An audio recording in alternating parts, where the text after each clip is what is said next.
আগামীকাল 11ই ডিসেম্বর সন্ধ্যা 6টার সময় তফসিল ঘোষণা হবে। কাল সন্ধ্যা 6টায় নির্বাচনের তফসিল ঘোষণা করবেন সিইসি। বিস্তারিত জানানো হলো রাষ্ট্রপতিকে।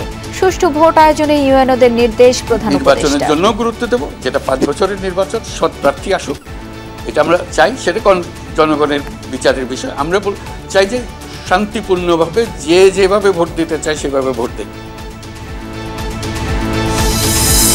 শেষ হলো জল্পনা কল্পনার। পদত্যাগ করলেন আসিফ মাহমুদ ও মাহফুজ আলম। নির্বাচনে প্রার্থী হবেন এলজিআরডির দায়িত্ব পালন করা ছাত্র উপদেষ্টা। আমি নির্বাচন করব, এটা স্পষ্টভাবেই বলা যায়, কিন্তু কোথায় করব, কোন দল থেকে করব, সেটা পরবর্তী ডিসকাশন।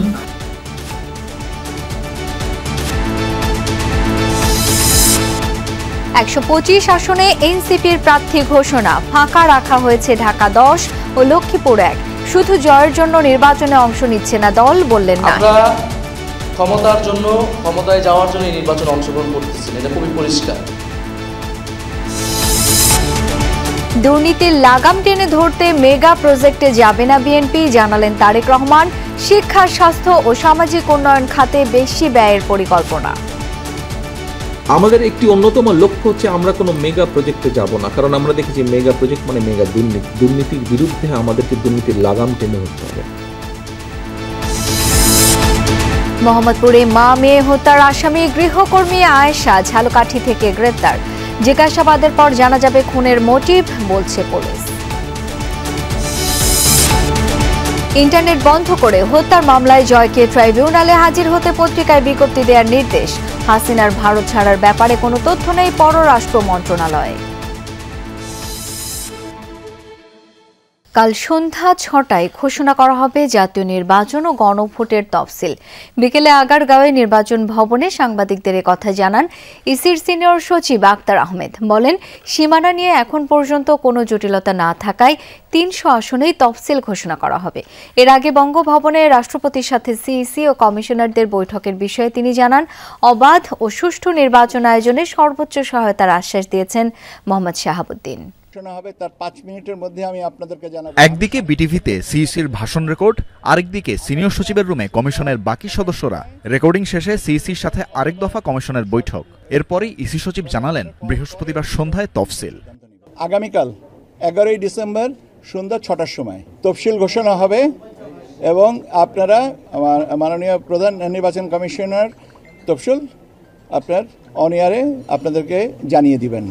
রেওয়াজ অনুযায়ী তফসিল ঘোষণার আগে নির্বাচন আয়োজনের সার্বিক প্রস্তুতি সম্পর্কে রাষ্ট্রপতিকে অবহিত করে ইসি।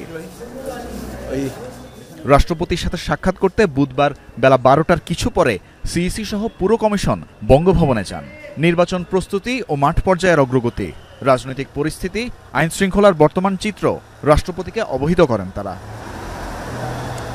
প্রায় 2 ঘন্টা বৈঠক শেষে বঙ্গভবন থেকে বের হন সিইসি ও অন্যান্য কমিশনাররা। নির্বাচন ভবনে ফেরার পর বৈঠক নিয়ে ব্রিফিং করেন আক্তার আহমেদ। জানান, ভোটের প্রস্তুতির বিষয়ে বিস্তারিত জানানো হয়েছে রাষ্ট্রপতিকে। নির্বাচন এবং গণভোট এই দুটো বিষয়ে কিভাবে আমরা করব, ব্যালট পেপারগুলো কিভাবে তৈরি করা হচ্ছে, ব্যালট পেপারগুলোর রং কি হবে, ব্যালট পেপার কিভাবে একজন প্রার্থীকে একজন ভোটারকে দেওয়া হবে এবং গণনার পদ্ধতিটাকে বিস্তারিত উনি জানতে চেয়েছেন এবং আমরা আমাদের দিক থেকে ওনাকে বিস্তারিত জানানো হওয়ার পরে উনি বলেছেন যে হ্যাঁ, সন্তোষ প্রকাশ করেছেন। ইসি সচিব জানান, ভোটের সময়সীমা 1 ঘন্টা বাড়ানোকে যৌক্তিক হিসেবে দেখছেন রাষ্ট্রপতি। তানভীর মৌসুম, যমুনা নিউজ, ঢাকা। আগামী নির্বাচন সুন্দর ও সুষ্ঠুভাবে আয়োজনের মাধ্যমে স্মরণীয় করে রাখতে হবে উপজেলা নির্বাহী অফিসার ইউএনওদের এই নির্দেশ দিয়েছেন প্রধান উপদেষ্টা ডক্টর মোহাম্মদ ইউনূস। জাতীয় নির্বাচনের পাশাপাশি জনগণকে গণভোটের ব্যাপারেও উদ্বুদ্ধ করার উপর জোর দেন তিনি। এটিকে নতুন বাংলাদেশ গড়ার সুযোগ হিসেবে উল্লেখ করে যে কোনো পরিস্থিতি মোকাবেলা এবং গুজব প্রতিরোধে ব্যবস্থা নেয়ার আদেশও দিয়েছেন ডক্টর ইউনূস। বাংলাদেশ সরকার বলতে যে জিনিস, রাষ্ট্রীয় অতিথি ভবন যমুনা থেকে সারা দেশের উপজেলা নির্বাহী অফিসার ইউএনওদের সাথে ভিডিও কনফারেন্সে যোগ দেন অন্তর্বর্তী সরকার প্রধান ডক্টর মোহাম্মদ ইউনূস। বাংলাদেশ সরকার বলতে যা বোঝায় তা হলো তোমরা, আমার সামনে আজকে যারা আছে তারাই হলো বাংলাদেশ সরকার। ইউএনওদের উদ্দেশ্যে দেয়া বক্তব্যে জাতীয় সংসদ নির্বাচনকে নতুন বাংলাদেশ গড়ার সুযোগ হিসেবে উল্লেখ করেন প্রধান উপদেষ্টা। বলেন, এই নির্বাচনকে সুন্দর ও সুষ্ঠুভাবে আয়োজনের মাধ্যমে স্মরণীয় করে রাখতে হবে। গত 3 বার যে নির্বাচন হয়েছে সেটাও নির্বাচন, সেখানে নির্বাচিত হয়ে লোক সংসদে গেছে, কিন্তু আজকেও আরো বহুদিন ধরে সারা জাতি স্মরণ করবে সেগুলো তামাশা হয়েছে, প্রহসন হয়েছে, নির্বাচন হয় নাই। কাজে আমরা সেটার সঙ্গে তুলনা করছি না, তুলনা করার কোনো কারণ নাই। যে কোনো সুস্থ মস্তিষ্কের মানুষ বলবে ওটা কোনো নির্বাচন তো নয়, এটা জাতির সঙ্গে প্রতারণা করা হয়েছে। আগামী নির্বাচন ও গণভোট দুটি জাতির জন্য অত্যন্ত গুরুত্বপূর্ণ উল্লেখ করে ডক্টর ইউনূস বলেন, নির্বাচন আগামী 5 বছরের জন্য আর গণভোট 100 বছরের জন্য। এই নির্বাচন যদি আমরা ঠিক মতো করতে পারি গণভোটের মাধ্যমে, তাহলে ওই ভিতটা তৈরি হলো। এটা হলো 100 বছরের জন্য ভিত, আর হলো 5 বছরের জন্য সংসদ। ওটাও গুরুত্বপূর্ণ, কারণ ওদেরও হাত লাগবে। এই গণভোটের যা ফলাফল আসলো সেটাকে বাস্তবে রূপান্তরিত করার জন্য তাদেরও ভূমিকা লাগবে। কাজে সেখানেও যদি আমরা গলত করে ফেলি তাহলে ওটা তো আবার গোলমাল হয়ে যাবে। 100 বছরের জন্য যেটা আমরা করছি সেটা তো গোলমাল দেখা দেবে। কাজে আমাদের কাজ হলো দুটাতেই আমরা গুরুত্ব দেব। নির্বাচনের জন্যও গুরুত্ব দেব, যেটা 5 বছরের নির্বাচন, সৎ প্রার্থী আসুক, এটা আমরা চাই, সেটা জনগণের বিচারের বিষয়। আমরা চাই যে শান্তিপূর্ণভাবে যেভাবে ভোট দিতে চাই সেভাবে ভোট দেয়। নির্বাচনের তফসিল ঘোষণা হলে কে কোন দায়িত্ব পালন করবেন তার পরিকল্পনা ও প্রস্তুতি এখন থেকেই নেয়ার নির্দেশনা দেন প্রধান উপদেষ্টা। আজকেই তফসিল ঘোষণা হয়ে যাবে অথবা আগামীকাল হবে, এর মধ্যে তুমি তারিখগুলো জেনে যাবে। তোমার নিজের ক্যালেন্ডার তুমি নিজে ঠিক করে ফেলো। আজকের থেকে নির্বাচনের দিন পর্যন্ত প্রতিদিনের করণীয় সম্বন্ধে তুমি একটা তালিকা বানিয়ে ফেলো, যে তালিকা ধরে ধরে তুমি অগ্রসর হবে। তুমি একা অগ্রসর হলে হবে না, তোমার টিমকে অগ্রসর হতে হবে। ইউএনওদের নিজ নিজ এলাকায় সব পোলিং স্টেশন পরিদর্শনের পাশাপাশি সংশ্লিষ্ট সব পক্ষ, এলাকাবাসী এবং সহকর্মীদের সঙ্গে আলোচনার পরামর্শ দেন প্রধান উপদেষ্টা। ভবিষ্যতে যাতে আর কোনোদিন এরকম হতে না পারে। লামিয়া তিথি, যমুনা নিউজ, ঢাকা। অন্তর্বর্তী সরকারের উপদেষ্টা পরিষদ থেকে পদত্যাগ করেছেন 2 উপদেষ্টা আসিফ মাহমুদ সজীব ভুইয়া ও মাহফুজ আলম। বিকেলে প্রধান উপদেষ্টার কাছে পদত্যাগপত্র জমা দিয়েছেন তারা। এর আগে সচিবালয়ে সাংবাদিকদের ব্রিফ করে নির্বাচনে অংশ নেওয়ার কথা জানান উপদেষ্টা আসিফ মাহমুদ। পরে রাষ্ট্রীয় অতিথি ভবন যমুনায় প্রধান উপদেষ্টার কাছে পদত্যাগপত্র জমা দেন তিনি। একই সময়ে আরেক উপদেষ্টা মাহফুজ আলম পদত্যাগপত্র প্রধান উপদেষ্টার কাছে জমা দেন।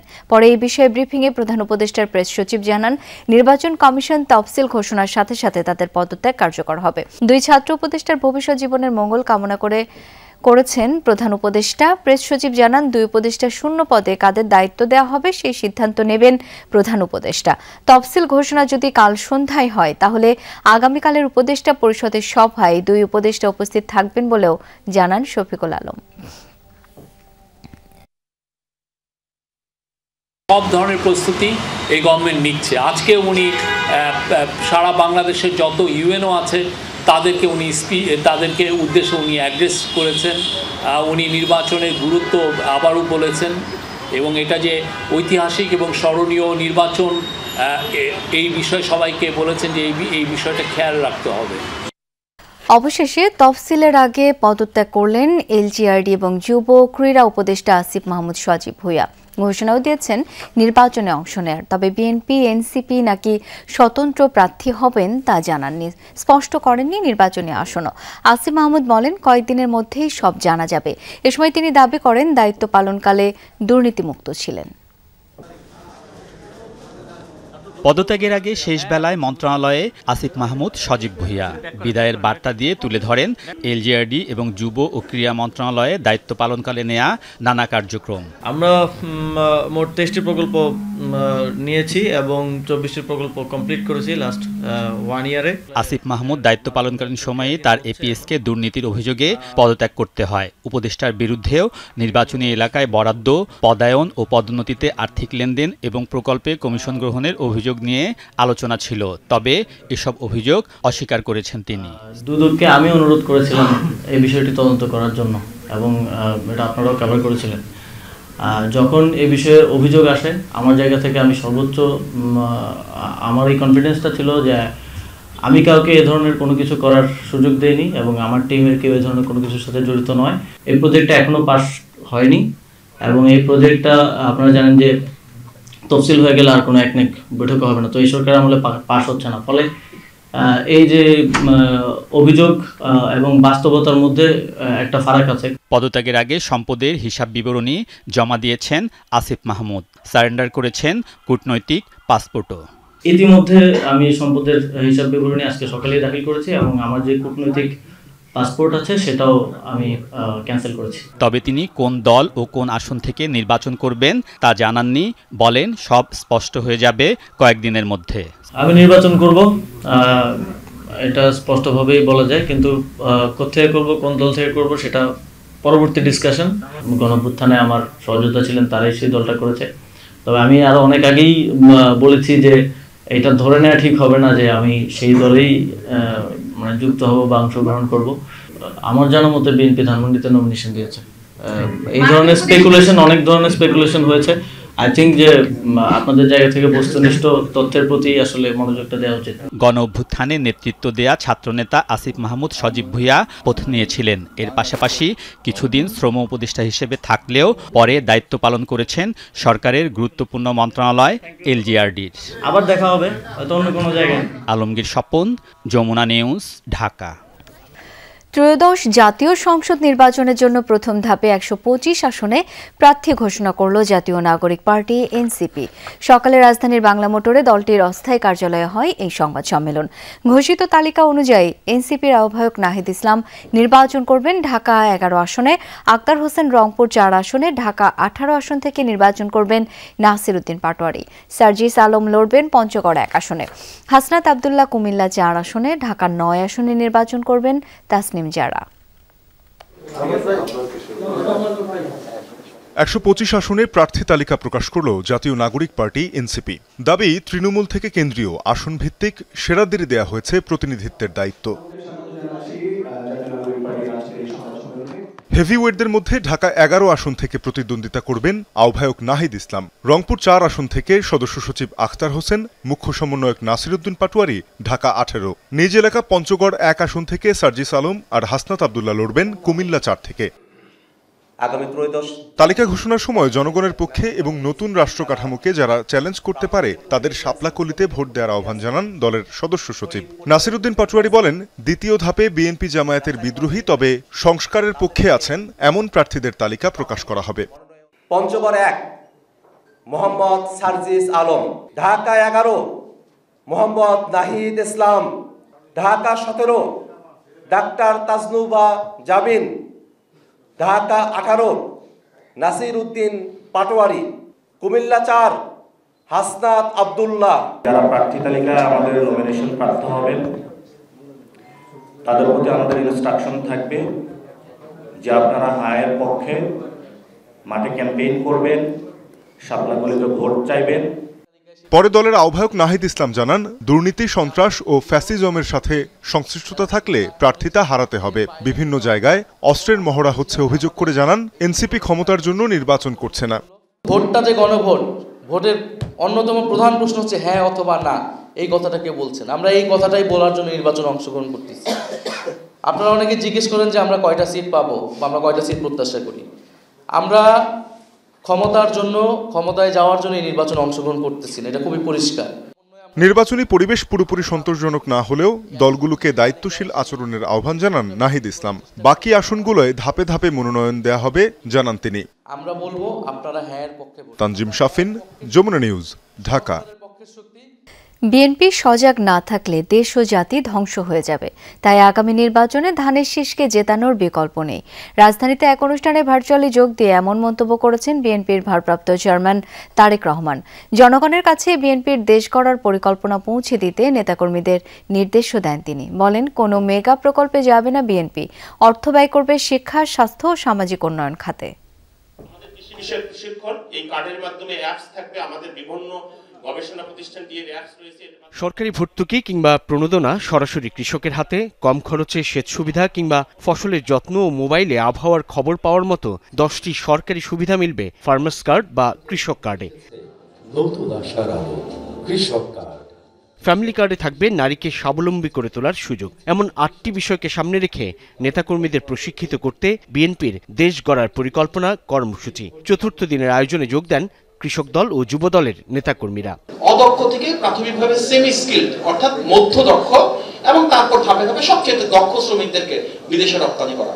রাজধানীর খামারবাড়িতে কৃষিবিদ ইনস্টিটিউশন মিলনায়তনে বিএনপির ভারপ্রাপ্ত চেয়ারম্যান তারেক রহমান বলেন, দেশের জন্য সবসময় কাজ করার প্রমাণ আছে কেবল বিএনপিরই। জানান, বিএনপি ক্ষমতায় গেলে মেগা প্রজেক্ট নয়, শিক্ষা, স্বাস্থ্য ও সামাজিক উন্নয়নে জোর দেয়া হবে। দেশ তো তারাই গড়তে পারে যাদের প্রথম স্লোগান হচ্ছে প্রথম বাংলাদেশ আমার শেষ বাংলাদেশ, এবং যাদের স্লোগান হচ্ছে সবার আগে বাংলাদেশ। আমাদের একটি অন্যতম লক্ষ্য হচ্ছে আমরা কোনো মেগা প্রজেক্টে যাব না, কারণ আমরা দেখেছি মেগা প্রজেক্ট মানে মেগা দুর্নীতি। দুর্নীতির বিরুদ্ধে আমাদেরকে দুর্নীতির লাগাম টেনে ধরতে হবে।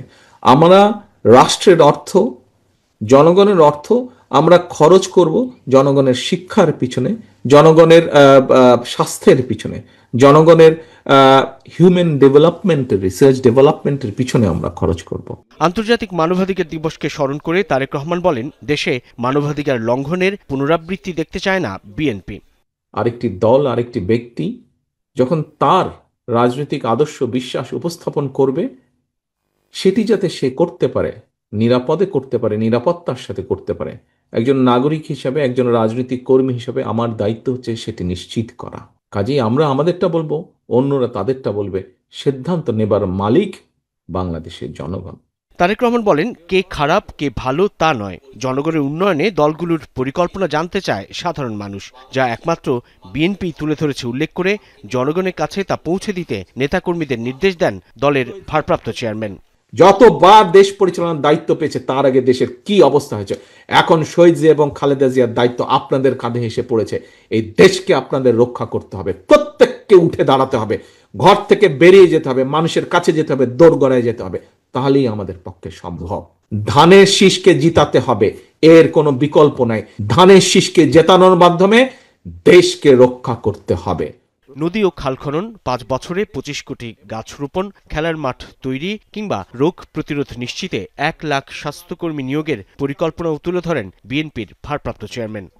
আজকে যদি আমরা পরিবারের স্বাস্থ্য ভালো রাখতে পারি, তাহলে আমাদের অন্য পরিকল্পনাগুলো কাজ করবে। মানুষই যদি অসুস্থ হয়ে যায়, আপনি বাকি কাজ করবেন কেমন করে?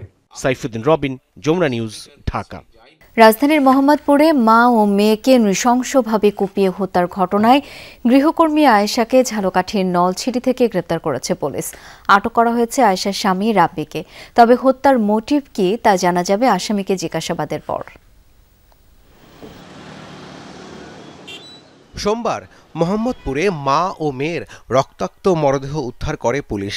সন্দেহ করা হয় 4 দিন আগে বাসার কাজে যোগ দেয়া গৃহকর্মী আয়েশাকে। সিসি ফুটেজে তাকে দেখা যায় জোড়া খুনের পর স্কুল ড্রেস পরে বাসা থেকে বেরিয়ে যেতে। আয়েশাকে গ্রেফতারে অভিযান শুরু করে মোহাম্মদপুর থানা। সিসি ফুটেজে তার চেহারা দেখা না যাওয়ায় সমস্যায় পড়ে পুলিশ। তবে তার মুখে পোড়া দাগ আছে এমন তথ্যের ভিত্তিতে শুরু হয় তদন্ত। বুধবার ঝালকাঠির নলছিটিতে দাদা শ্বশুরের বাড়ি থেকে আয়েশাকে গ্রেফতার করে মোহাম্মদপুর থানা পুলিশ। খুনের পর আয়েশা তার স্বামী রাব্বিকে হত্যার বিষয়ে জানালে তারা দুজন ঢাকা থেকে পালিয়ে যান। এই মুহূর্তে আমরা জাস্ট যিনি আসামি তাকে আমরা হেফাজতে নিয়ে আমরা ঢাকায় নিয়ে আসতেছি। এর বাইরে এখন পর্যন্ত আমাদের কাছে দেওয়ার তথ্য নেই। আমাদের একদম পরিপূর্ণ যে তথ্য, এটা আমরা আগামীকাল ইনশাআল্লাহ ডিসি মহোদয় উপস্থাপন করবেন। জোড়া খুনের 6 মাস আগে মোহাম্মদপুরের বসিলার একটি বাসায় চুরি করেছিল আয়েশা। সে সময় তার ব্যাপারে থানায় অভিযোগ করা হয়। সেই অভিযোগের সূত্র ধরে আয়েশার খোঁজ শুরু করে পুলিশ। কেন এমন নৃশংসতা, হত্যার কারণই বা কি? এমন প্রশ্নে পুলিশ জানায় জিজ্ঞাসাবাদ শেষে জানা যাবে জোড়া খুনের রহস্য। আমরা সুরতহালে যেটা বলেছি যে শরীরে 30টা আঘাতের চিহ্ন ছিল মায়ের, আর মেয়ের গায়ে 6টা আঘাতের চিহ্ন ছিল। অর্থাৎ এটা একটা ব্রুটাল কিলিং, মানে খুব বিভৎস হত্যা। তো শুক্রিয়া ডিসি স্যারের নেতৃত্বে আমরা এটা উদ্ঘাটন করতে পেরেছি এবং আসামিকে আমাদের গ্রেপ্তার করে হেফাজতে নিয়েছি। মোহাম্মদপুরের শাহজাহান রোডের 14 তলা ভবনের 7ম তলায় লায়লা আফরোজ ও তার মেয়ে স্কুল পড়ুয়া নাফিসাকে ছুরিকাঘাতে হত্যা করা হয়। এই জোড়া খুনের ঘটনায় সোমবার রাতে নিহত লায়লা আফরোজের স্বামী আজিজুল ইসলাম মোহাম্মদপুর থানায় মামলা করেন। রাব্বি সিদ্দিকী, যমুনা নিউজ, ঢাকা। রাজশাহী তানোরে গভীর নলকূপের প্রায় 50 ফুট ভেতরে পড়ে গেছে 2 বছরের এক শিশু।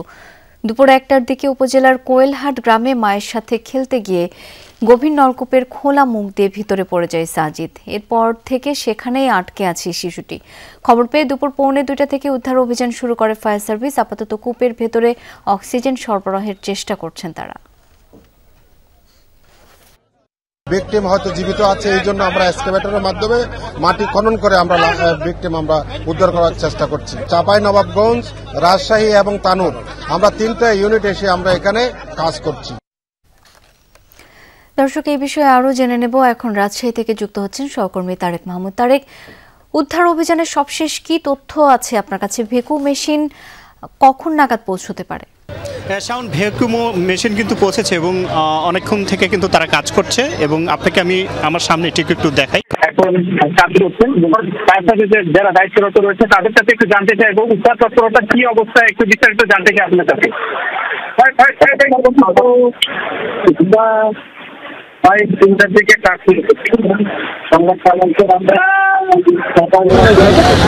অবস্থা বলতে তো আমরা প্রায় 3টার দিকে কাজ শুরু করছি। সংবাদ পাওয়ার পর আমরা চাঁপাইনবাবগঞ্জ, রাজশাহী এবং তানোর, আমরা 3টা ইউনিট এসে আমরা এখানে কাজ শুরু করছি।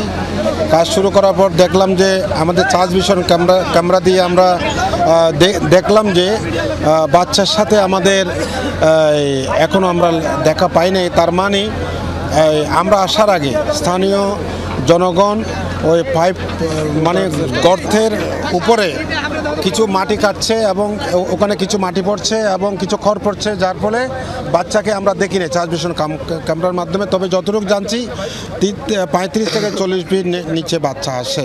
তো সেই হিসাবে আমরা বাচ্চাকে অক্ষতভাবে উদ্ধার করার জন্য আমরা এক্সকাভেটর কল করেছি।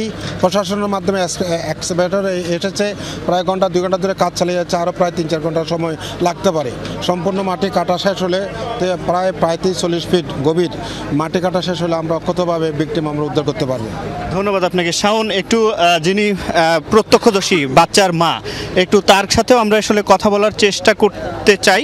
একটু যদি আমরা যদি আরেকটু যদি বাচ্চার মা কিন্তু সেখানে উপস্থিত, আমরা একটু বলতে চাই আসলে কিভাবে বাচ্চা পড়ে একটু জানতে চাই আসলে সাথে ছিল, বলবেন?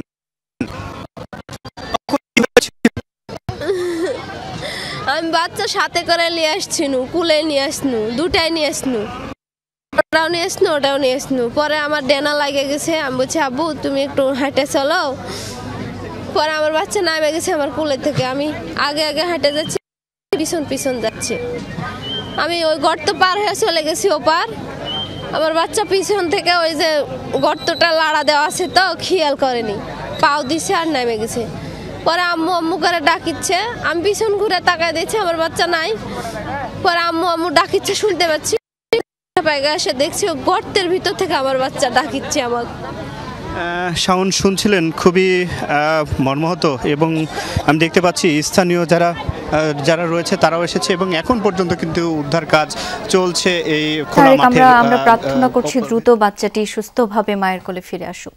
ইন্টারনেট বন্ধ করে গণহত্যার মামলায় সাবেক প্রধানমন্ত্রী শেখ হাসিনার তথ্য প্রযুক্তি বিষয়ক উপদেষ্টা সজীব ওয়াজেদ জয়কে ট্রাইব্যুনালে হাজির হতে পত্রিকায় বিজ্ঞপ্তি প্রকাশের নির্দেশ দিয়েছেন ট্রাইব্যুনাল। এদিকে জুলাই হত্যাযজ্ঞের মামলায় আনিসুল হক ও সালমান এফ রহমানের বিরুদ্ধে অভিযোগ গঠনের শুনানি 14 ডিসেম্বর ধার্য করেন আদালত। বিদেশি আইনজীবী নিয়োগ দেওয়ার আবেদন জানান আনিসুল হক ও সালমান এফ রহমান। কারফিউ জারি করে জুলাই হত্যাযজ্ঞের মামলায় আনুষ্ঠানিক বিচার প্রক্রিয়া শুরুর আগে বিদেশি আইনজীবী নিয়োগ চেয়ে ট্রাইব্যুনালে আবেদন করেছেন সাবেক আইনমন্ত্রী আনিসুল হক ও সালমান এফ রহমান। প্রসিকিউশন জানায় বিদেশি আইনজীবী নিয়োগের সুযোগ রয়েছে, তবে অনুমতি নিতে হবে বার কাউন্সিল থেকে।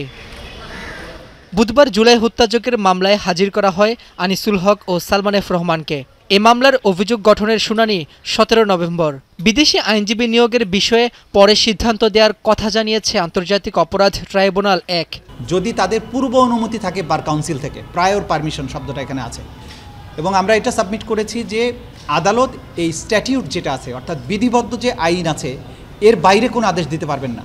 আদালত অনেক সময় ন্যায় বিচারের স্বার্থে আদেশ দিতে পারেন কখন, যেটা আইনের মধ্যে আছে। এদিন ইন্টারনেট বন্ধ করে হত্যাযজ্ঞে সহায়তা ও লাশের তথ্য লুকানোর মামলায় হাজির করা হয় সাবেক আইসিটি প্রতিমন্ত্রী জুনাইদ আহমেদ পলককে। আর আসামি সজীব ওয়াজেদ জয়কে হাজির করতে পত্রিকায় বিজ্ঞপ্তি দেওয়ার নির্দেশ দেন ট্রাইব্যুনাল। ঘটনার সময় দেশে থাকা জরুরি না, ইন্টারনেট বন্ধের হুকুম দেয়া, মানুষকে হত্যার হুমকি দেয়া এটা দেশের বাইরে থেকেও করা যাবে। অকাট্য ডকুমেন্ট আদালতে আছে, যখন সাক্ষ্যগুলো আদালতে আসতে থাকবে তখন আপনারা এক এক করে পরিষ্কার হবেন যে তাদের বিরুদ্ধে কী ধরনের সাক্ষ্য প্রমাণ আছে। এদিকে আবু সাইদ হত্যা মামলায় সাক্ষ্য দিয়েছে আরও 2 জন। এ নিয়ে এই মামলায় সাক্ষ্য দিলেন 24 জন। চানখারপুলে 6 জনকে হত্যা মামলায় সাক্ষ্য গ্রহণ শেষ হওয়ায় এই মামলায় যুক্তিতর্ক উপস্থাপনের জন্য 15 ডিসেম্বর ধার্য করেছেন আদালত। রাব্বি হোসেন, যমুনা নিউজ, ঢাকা। শেখ হাসিনাকে ফেরাতে ভারতকে রাজি করানোর চেষ্টা ছাড়া বাংলাদেশের বিশেষ কিছু করার নেই বলে মন্তব্য করেছেন পররাষ্ট্র উপদেষ্টা তৌহিদ হোসেন। দণ্ডিত এই সাবেক প্রধানমন্ত্রী অন্য কোনো দেশে যাচ্ছেন এমন কথা শুনলেও আনুষ্ঠানিক তথ্য সরকারের কাছে নেই বলেও জানান উপদেষ্টা।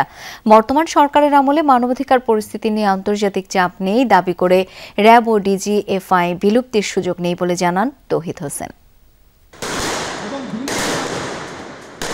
2021 সালের 10 ডিসেম্বর 7 কর্মকর্তা সহ এলিট ফোর্স র্যাবের উপর নিষেধাজ্ঞা দেয় মার্কিন যুক্তরাষ্ট্র। অন্তর্বর্তী সরকার দায়িত্ব নেয়ার পরও বাহিনীর উপর দেয়া নিষেধাজ্ঞা প্রত্যাহার হয়নি। আইন ও সালিশ কেন্দ্রের হিসেবে গেল 11 মাসে বিচার বহির্ভূত হত্যার শিকার হয়েছেন 29 জন। এসব নিয়ে সরকার চাপে কিনা মানবাধিকার দিবসে পররাষ্ট্র উপদেষ্টার কাছে জানতে চান সাংবাদিকরা। বিচার বহির্ভূতভাবে যেন হত্যা করা না হয় এ ব্যাপারে আমাদের কমিটমেন্ট 100% আছে। 100% কমিটমেন্টের পরেও হয়তো 100% সবসময় ফলাফল পাওয়া যায় না, এটা হতে পারে, কিন্তু আপনারা বিরাট ইমপ্রুভমেন্ট সবাই লক্ষ্য করেছে, আমি শিওর যে আপনারাও লক্ষ্য করেছেন। আর ওইটা যেটা প্রথমে যেটা বলছিলেন এটা একটু প্রসেসের ব্যাপার আছে, প্রসেসটা চলছে, দেখা যাক আমরা কতটুকু পেয়েছি। ডিটেলস আমি বলতে পারবো না, যেহেতু আমার কাছে তত ডিটেলস তথ্য নেই। হোম মিনিস্ট্রি হয়তো আরও ভালো বলতে পারবে। কোনো প্রতিষ্ঠান অন্তত আমার লেভেল পর্যন্ত কোনো ধরনের কমপ্লেইন এখন পর্যন্ত আমি পাইনি। জাতিসংঘের মানবাধিকার কমিশনারের দপ্তর মানবাধিকার লঙ্ঘনের দায়ে কয়েকটি সংস্থা বিলুপ্তির যে সুপারিশ করেছিল তা নিয়েও সরকারের অবস্থান স্পষ্ট করেন তৌহিদ হোসেন। ডিজিএফআই এর মতো প্রতিষ্ঠান পৃথিবীর প্রত্যেকটা দেশে আছে, এটা তারা বললেই তো হবে না। এইভাবে 40টা রিকমেন্ডেশন তারা দিয়েছে, যেগুলি আমাদের কাছে গ্রহণযোগ্য মনে হবে আমাদের এবং আমাদের পরের সরকারের কাছে, তারা সেগুলো করবে। সবই যে করা যাবে এমন কোনো কথা নেই। ক্ষমতাচ্যুত প্রধানমন্ত্রী শেখ হাসিনা যতদিন চাইবেন ভারতে থাকবেন। সম্প্রতি দেশটির পররাষ্ট্রমন্ত্রীর এই বক্তব্য এবং শেখ হাসিনাকে অন্য দেশে পাঠানোর গুঞ্জন ও রাশিয়ার প্রেসিডেন্টের দিল্লি সফরের প্রসঙ্গও আসে ব্রিফিংয়ে। করণীয় তেমন কিছু আসলে নেই, কারণ ভারতকে রাজি হতে হবে অথবা চাইতে হবে তাকে ফেরত পাঠানো। রাজি না হলে আসলে তো করার কিছু না, আমরা রাজি করানোর চেষ্টা করতে থাকতে পারি, আমরা রাজি করানোর চেষ্টা চালিয়ে যেতে পারবো, এইটুকুই, এর চেয়ে বেশি কিছু করতে পারবো না। এটাও তো আমার কিছু করার নেই, বাংলাদেশেরও খুব বেশি কিছু করার নেই। আমরা তো চাই যে উনি ফেরত আসুক। না, আমি ওরকম কিছু জানি, তবে শুনেছি আপনারা যেরকম শুনেছেন এরকম। উপদেষ্টা আবারও বলেন, ভুয়া কাগজপত্রের কারণেই ইউরোপের দেশসহ আরও অনেক দেশে ভিসা পাচ্ছেন না অনেক বাংলাদেশি। ইমেজের ক্ষতি হয়েছে বলেই এই ঘটনাটা ঘটছে। মাহফুজ মিশু, যমুনা নিউজ, ঢাকা। বর্তমানে সামাজিক যোগাযোগ মাধ্যমে ভিন্ন মতের প্রতি আক্রমণ, নারীদের সম্মানহানি এবং প্রযুক্তি বা এআই এর অপব্যবহার করে মানুষকে হেনস্থা করার যে প্রবণতা দেখা যাচ্ছে তা অত্যন্ত উদ্বেগজনক বলে উল্লেখ করেছেন জামায়াতের আমির ডাক্তার শফিকুর রহমান। নিজের ভেরিফাইড ফেসবুক পোস্টে তিনি বলেন, রাজনৈতিক মতপার্থক্য মানেই শত্রুতা নয়। ইসলাম আমাদের শিখিয়েছে মুমিন কখনো কটূক্তিকারী বা অভিশাপকারী হতে পারে না। পবিত্র কোরআনে আল্লাহ তাআলা নির্দেশ দিয়েছেন মানুষের সঙ্গে উত্তম ভাষায় কথা বলতে এবং একে অপরকে উপহাস না করতে। ওই পোস্টে জামায়াতের আমির বলেন, ভিন্ন মতকে যুক্তি ও ভদ্রতার সাথে মোকাবেলা করাই প্রকৃত মুসলিমের বৈশিষ্ট্য। গালিগালাজ বা চরিত্র হনন কোনো মুসলমানের বা কোনো সভ্য নাগরিকের হাতিয়ার হতে পারে না। মানবাধিকার রক্ষায় শুধু আইন নয়, প্রাতিষ্ঠানিক বাস্তবায়নও জরুরি। রাজধানীতে মানবাধিকার দিবসের এক অনুষ্ঠানে এমন মন্তব্য করেন অন্তর্বর্তী সরকারের 3 উপদেষ্টা। তারা বলেন, রাজনৈতিক দল ক্ষমতায় এলেও তত্ত্বাবধায়ক সরকার ও বিচার বিভাগের স্বাধীনতায় হস্তক্ষেপ করতে পারবে না। তবে পুলিশ কমিশন সংস্কার করতে না পারাকে অন্যতম ব্যর্থতা হিসেবেও চিহ্নিত করেন। তাদের প্রত্যাশা, সুষ্ঠু নির্বাচনের মাধ্যমে দেশে ফিরবে গণতান্ত্রিক ধারা। সবার জন্য ন্যায় বিচার ও অগ্রাধিকারের প্রতি বাংলাদেশের অঙ্গীকার শক্তিশালীকরণ শীর্ষক অনুষ্ঠানের আয়োজন করে জাতিসংঘের উন্নয়ন কর্মসূচি বিষয়ক সংস্থা। আয়োজনে যোগ দেন অন্তর্বর্তী সরকারের 3 উপদেষ্টা। কথা বলেন জাতিসংঘের আবাসিক প্রতিনিধি স্টেফান লিলার ও বাংলাদেশে নিযুক্ত সুইজারল্যান্ড দূতাবাসের রাজনৈতিক বিভাগের প্রধান। তাদের বক্তব্য, জাতীয় নির্বাচন পরবর্তী সংসদ 2025 সালের নতুন মানবাধিকার কমিশন অধ্যাদেশ অনুমোদন করে কমিশনকে সাংবিধানিক ভিত্তি দেবে। গত 16 মাসে আমাদের রিফর্ম সাপোর্ট বাংলাদেশকে আন্তর্জাতিক মানের সঙ্গে আরও সমন্বিত করতে কাজ করেছে। কাগজে লেখা নীতি যথেষ্ট নয়, কার্যকর বাস্তবায়ন এখন সবচেয়ে গুরুত্বপূর্ণ। আমরা মনে করি পরবর্তী নির্বাচিত সরকার এই কমিশনের আইনি ভিত্তি দিবে। মানবাধিকার সুরক্ষা এবং বিচার প্রাপ্তির সুযোগ নিশ্চিত করতে সাম্প্রতিক যে আইনগত, নীতিগত ও প্রাতিষ্ঠানিক সংস্কার হয়েছে সেগুলো পর্যালোচনা গুরুত্বপূর্ণ। বাংলাদেশ স্বল্পোন্নত দেশের তালিকা থেকে উত্তরণের পথের এই যাত্রায় মানবাধিকার সম্মত রাষ্ট্রীয় প্রতিষ্ঠান গড়ে তোলা অত্যন্ত গুরুত্বপূর্ণ। সরকারের গৃহায়ন ও গণপূর্ত উপদেষ্টা আদিলুর রহমান খানের প্রত্যাশা, নির্বাচনের মাধ্যমে বাংলাদেশ গণতান্ত্রিক ধারায় ফিরবে। এছাড়া পরিবেশ বিষয়ক উপদেষ্টা সৈয়দা রিজওয়ানা হাসান বলেন, সবচেয়ে বড় দায়িত্ব সঠিকভাবে নির্বাচন অনুষ্ঠান। দুইটা বিষয় আমার কাছে মনে হয়েছে আমরা করে যেতে পারলে ভালো হতো, না হলে আগামী সরকারের উপরে থাকবে। একটা হচ্ছে victim and witness protection act. আমি জানি না আমাদের এই অল্পতম সময়ের মধ্যে সম্ভব কিনা। দ্বিতীয়ত human rights defenders protection act, যার আওতায় সাংবাদিকরা রয়েছেন। যারা ডিফেন্ডার থেকে ভায়োলেটর হয়ে গেছে তাদেরকে আবার ডিফেন্ডারের রোলে ফেরত আনা, এটা কি ম্যাজিক ওয়ান্ড আছে কারো কাছে? এইটাই ল দিয়ে, ইনস্টিটিউশন দিয়ে আমাদেরকে করতে হবে। আইন উপদেষ্টা আসিফ নজরুল বলেন, রাজনৈতিক দল ক্ষমতায় এলেও তত্ত্বাবধায়ক সরকার ও বিচার বিভাগের স্বাধীনতায় হস্তক্ষেপ করতে পারবে না। আমাদের কেয়ারটেকার গভর্নমেন্ট থাকবে, আমাদের বিচার বিভাগের স্বাধীনতা থাকবে। এটা আমাদের হিউম্যান রাইটস অ্যাডভান্সমেন্টের জন্য বড় গ্যারান্টি। আমরা পুলিশ কমিশন আইনকে আমরা 6 উপদেষ্টা মিলে, এখানে রেজওয়ানা শুভ্রভাই আছে, আমরা সত্যিকার অর্থে একটা পাওয়ারফুল কমিশন করতে চেয়েছিলাম, পারি নাই। সরকারের মধ্যেও আপনার বিভিন্ন অংশ থাকে, পারি নাই। বক্তারা বলেন, মানবাধিকার, গুম, পুলিশ কমিশন নিয়ে সরকার আইন করেছে, যার প্রাতিষ্ঠানিক বাস্তবায়ন না হলে মানবাধিকার রক্ষা কঠিন হয়ে যাবে। আহমেদ রেজা, যমুনা নিউজ, ঢাকা। আদিবাসী এক নারীর বিকৃত মরদেহ উদ্ধার করাকে কেন্দ্র করে গোষ্ঠীগত সংঘাতে উত্তাল ভারতের ওড়িশা রাজ্যের 2 গ্রাম। হত্যাকাণ্ডের সাথে জড়িত থাকার অভিযোগ তুলে বাঙালিদের গ্রামে হামলা চালায় কোয়া সম্প্রদায়ের বাসিন্দারা। পাল্টা জবাব দেয় বাঙালিরাও। পাল্টাপাল্টি সংঘাতে আগুনে পুড়ে ক্ষতিগ্রস্ত 1.5 শতাধিক ঘরবাড়ি। ভয়ে আতঙ্কে এলাকা ছাড়েন বহু বাসিন্দা। পরিস্থিতি সামাল দিতে জারি করা হয় কারফিউ। বিতর্কিত ভোটার সংশোধনী SIR নিয়ে গেল কদিন ধরেই বাঙালিদের সাথে উত্তেজনা চলছিল ওড়িশা প্রশাসন এবং অবাঙালিদের মাঝে। এরই মধ্যে গোষ্ঠীগত সংঘাত ঘিরে রীতিমতো যেন রণক্ষেত্রে পরিণত হয়েছে রাজ্যটির এই প্রত্যন্ত গ্রামাঞ্চল। সম্প্রতি রাজ্যের মালকানগিরি জেলার পোতেরু নদী থেকে আদিবাসী এক নারীর গলাকাটা মরদেহ উদ্ধার হয়। রাখেলগুড়া গ্রামের কোয়া আদিবাসী সম্প্রদায়ের বাসিন্দা ছিলেন তিনি। জমিজমা নিয়ে বিরোধের জেরে তাকে বাঙালিরা হত্যা করেছে এমন অভিযোগে পাশের বাঙালি অধ্যুষিত গ্রামে হামলা চালায় আদিবাসীরা। পরে আদিবাসীদের গ্রামেও পাল্টা হামলা চালায় বাঙালিরা। উভয় পক্ষের হামলায় আগুনে পুড়ে ক্ষতিগ্রস্ত হয় 2 গ্রামের অন্তত 1.5 শতাধিক ঘরবাড়ি। আমাদেরই এক বোনকে হত্যা করা হয়েছে। এই হত্যার সাথে জড়িতদের কঠোর শাস্তির আওতায় আনতে প্রশাসনের প্রতি আর্জি জানাচ্ছি। এটা 2 গ্রামের মধ্যে বিরোধ নয়, এটা মূলত 2 জনগোষ্ঠীর মধ্যকার পুরনো বিরোধ। পুলিশ সময় মতো এসে সংঘর্ষ থামাতে পারেনি। হামলার পর নিরাপত্তা ব্যবস্থা জোরদার করার পাশাপাশি শান্তি আলোচনায় দুপক্ষের মধ্যকার বিরোধ মিটিয়ে দেয় স্থানীয় প্রশাসন। শান্তি আলোচনায় উভয় কমিউনিটি থেকে 30 থেকে 35 জন উপস্থিত ছিল, যেখানে বাঙালি আদিবাসী নির্বিশেষে মালকানগিরির শান্তি ফেরাতে সম্মত হয়েছে। আদিবাসী নেতারা হত্যার তীব্র নিন্দা জানিয়েছে, পাশাপাশি বাঙালি কমিউনিটির কাছে ক্ষমা চেয়েছে। এরপর থেকে তাদের মধ্যে আস্থা বৃদ্ধি পেয়েছে। এদিকে নিহত আদিবাসী নারীর মৃত্যু নিয়ে তদন্ত করছে স্থানীয় পুলিশ। নিহতের পরিবারকে 4 লাখ রুপি আর্থিক সাহায্য প্রদানের ঘোষণা দিয়েছে রাজ্য সরকার। প্রাণপ্রতিম কুণ্ডু, যমুনা নিউজ।